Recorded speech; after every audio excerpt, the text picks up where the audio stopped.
કૃષ્ણા કુકિંગ્સમાં હું તમારું સ્વાગત કરું છું। અત્યારે આપણે શ્રાવણ મહિનો ચાલી રહ્યો છે। શ્રાવણ મહિના માટે આપણે બનાવીશું ફરાળી પુડલા। તો અહીંયા અડધી વાટકી જેટલા મેં શેકેલા સિંગદાણા લીધા છે, તેને અધકચરા ક્રશ કરી લઈશું ફોલીને। પછી અહીંયા આપણે 1 વાટકી જેટલો મોરૈયો લીધો છે અને થોડાક આપણે સાબુદાણા લઈશું। પછી તેને પણ નાખીને મિક્સરમાં પાવડર બનાવી લઈશું, તેનો લોટ જેવું કરી લેવાનું છે। પછી આપણે સિંગદાણાનો ભૂકો હતો તેની અંદર નાખી દઈશું। અહીંયા મરચાંને આપણે ચોપરમાં ચોપ કરી લઈશું। અહીંયા 1 બટાકું અને દૂધી છે કટકો, તેને છીણી લઈશું બંને વસ્તુને। લીમડીના પત્તાને ઝીણા ઝીણા ટુકડા કરી લીધા છે, 6 થી 7 લીમડીના પત્તા। પછી જે આપણે મિશ્રણ તૈયાર કર્યું હતું તે એક બાઉલમાં કાઢી લઈશું। તેની અંદર દૂધીનો છીણો અને બટાકાનો છીણો નાખી દેવાનો છે, લીમડીના પત્તાના કટકા નાખી દેવાના છે। પછી તેમાં 2 ચમચી જેટલા તલ નાખી દેવાના છે, સફેદ તલ। પછી લીલા મરચાં જે ચોપરમાં કર્યા તે નાખવાના છે। 3 થી 4 ચમચા જેટલું દહીં લેવાનું છે, થોડું ખાટું લેવાનું છે, બહુ ખાટું પણ નહીં। પછી બધી વસ્તુને સરસ મજાનું મિક્સ કરી લેવાનું છે।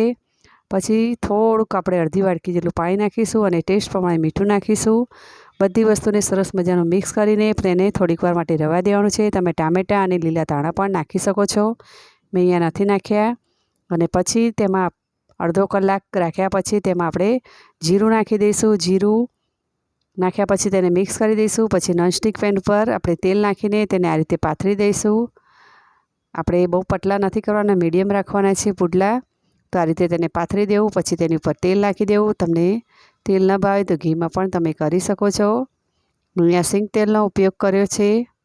પછી આપણે થોડીક વાર તેને રહીને તેને પલટાવી દેવાનો છે તાવેતાની મદદથી।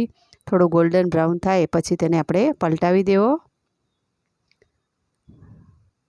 તમે જોઈ શકો છો સરસ મજાનો પુડલો આપણો શેકાઈ ગયો છે। આપણે બીજી બાજુ પણ શેકી લઈશું। આપણે ધીમા તાપે શેકવાનો છે, તેને ફાસ્ટ ગેસે નથી શેકવાનું, તેનું ખાસ ધ્યાન રાખવાનું છે। તો આપણા સરસ મજાના પુડલા તૈયાર થઈ ગયા છે ફરાળી। તો તમે પણ જરૂરથી પુડલા બનાવજો, ખૂબ જ ટેસ્ટી લાગે છે।